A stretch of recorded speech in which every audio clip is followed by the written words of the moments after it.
साथियों नमस्कार, कैसे हैं आप सब लोग।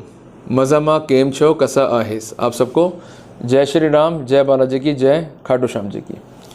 साथियों आज का जो टॉपिक हम चर्चा में लेंगे वो जुड़ा हुआ है पुलिस इन्वेस्टिगेशन से। भाई इन्वेस्टिगेशन क्या है आप सब बताइए।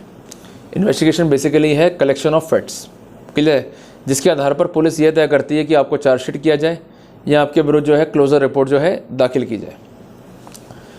कई बार ऐसा होता है कि मामले में क्लोजर रिपोर्ट होती है पर मजिस्ट्रेट उसके बावजूद भी केस में अग्रिम जांच के आदेश दे देते हैं। मैं वर्ड पे जोर दे रहा हूँ, अग्रिम जांच के आदेश, जिसके कॉन्सिक्वेंस में पुलिस जो है जांच करती है।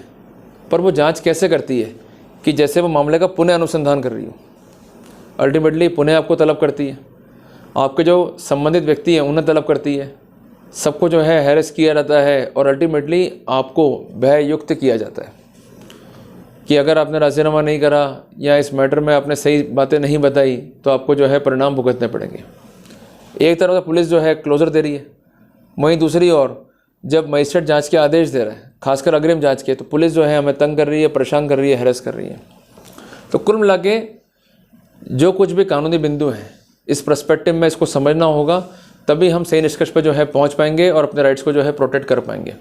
अदरवाइज़ क्या होगा, आज जाँच करी पुलिस ने, फिर क्लोजर दे दिया, फिर जांच करी और फिर जो है चार्जशीट दे दिया।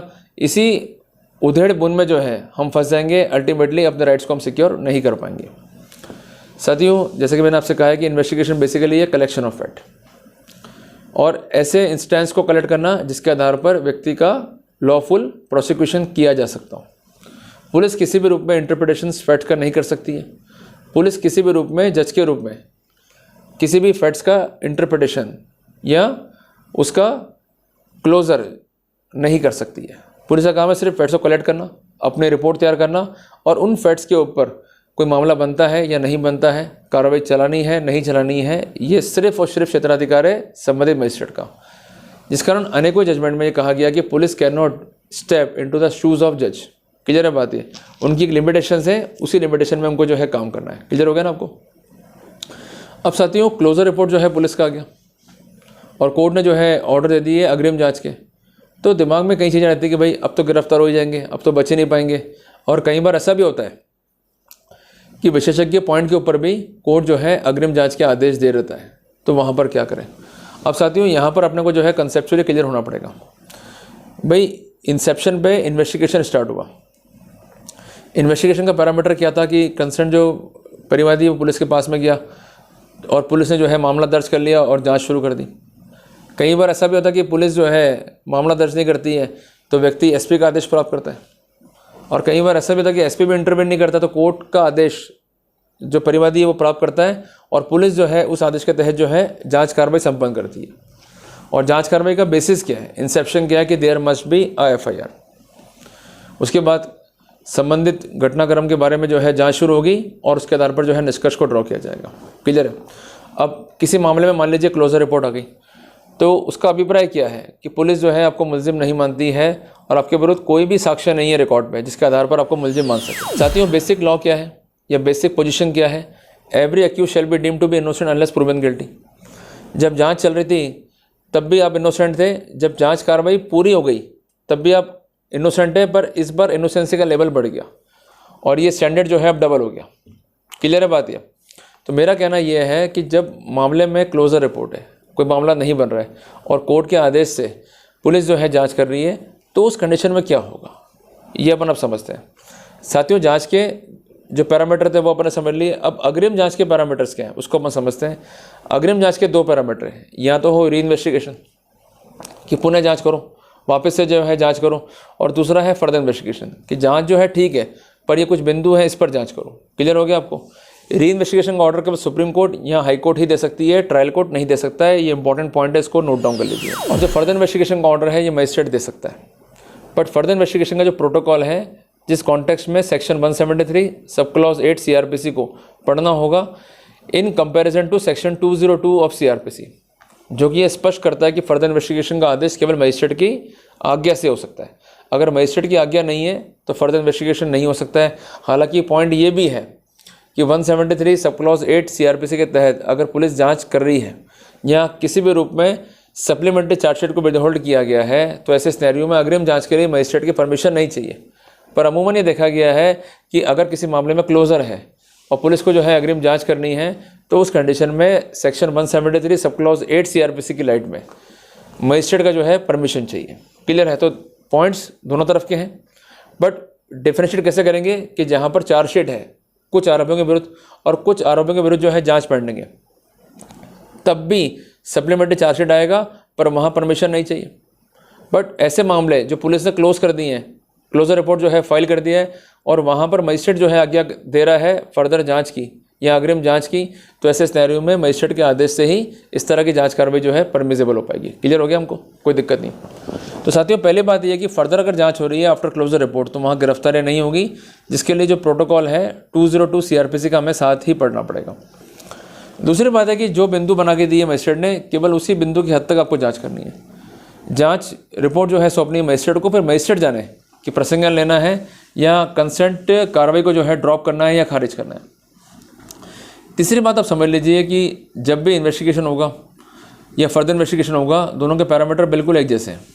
आपका अधिकार है टू सबमिट द रिप्रेजेंटेशन और मेमोरेंडम या ज्ञापन।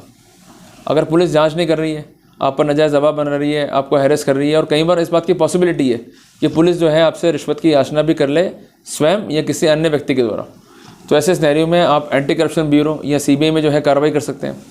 आपसे पुलिस जो है बदतमीजी कर रही है, आप पर दबाव बना रही है, अपने जुरिडिक्शंस को ओवर स्टेप कर रही है, तो उस कॉन्टेक्स्ट के अंदर अगर आपके पास रिकॉर्डिंग्स हैं, even though it is obtained by illegal means, पर ये रिकॉर्डिंग्स जो है एडमिसिबल है as per judgment of honourable Supreme Court. Judgment है RM मलकानी बनाम स्टेट ऑफ महाराष्ट्र, जजमेंट है वर्ष 1973 का। क्लियर हो गया अपने को?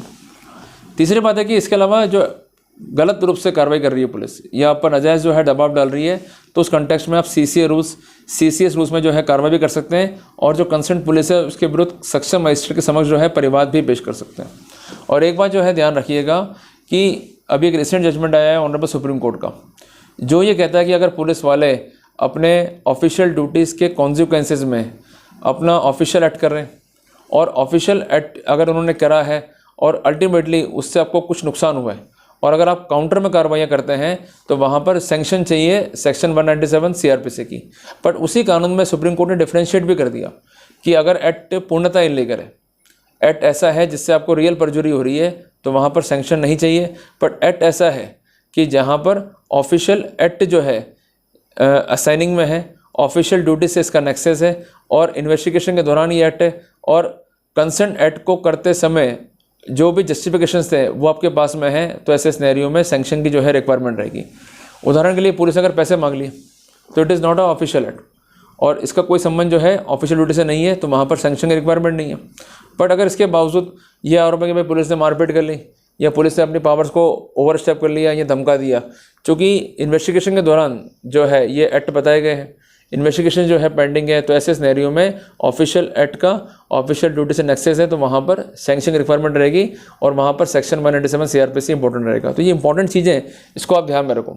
और चौथी इंपॉर्टेंट बात यह है कि जो पुलिस की जांच रिपोर्ट है, निष्कर्ष है, वो कोर्ट में सौंप देगी।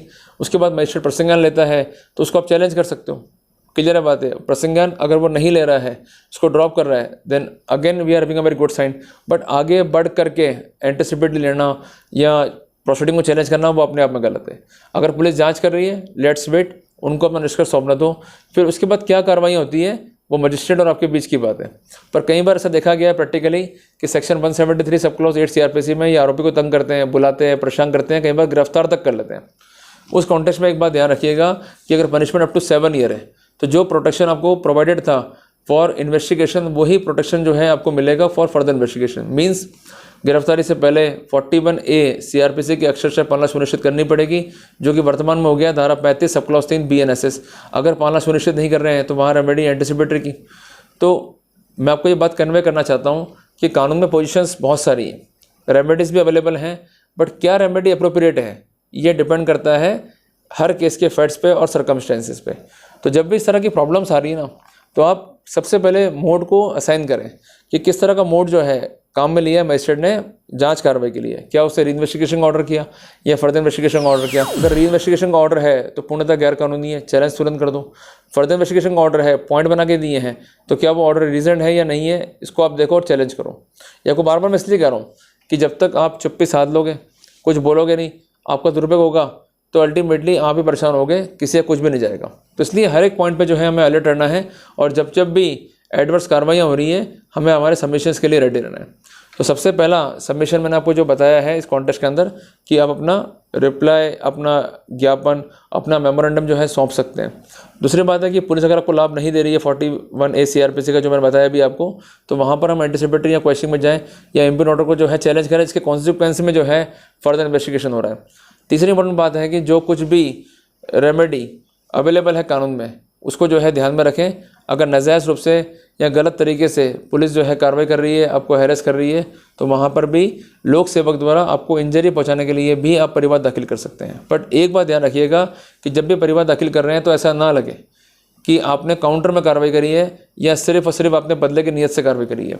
Independent, cogent, cooperative evidence must be on record, ताकि हम कार्रवाई का बेसिस रेडी कर सकें और अपने राइट्स को जो है हम सिक्योर कर सकें। तो उम्मीद करता हूं कि मैंने आज कन्वे किया आपको कि अगर मजिस्ट्रेट आज्ञा दे रहा है फर्दर इन्वेस्टिगेशन की, तो वहाँ पर करना क्या है, हमारे राइट्स क्या हैं और किस तरह से उन्हें हम इन्फोर्स कर सकते हैं, ताकि हमारे राइट्स जो हैं प्रतिकूल रूप से जो है प्रभावित ना हो। जल्दी मिलते हैं एक नए टॉपिक के साथ। टिल देन, जय हिंद, जय भारत।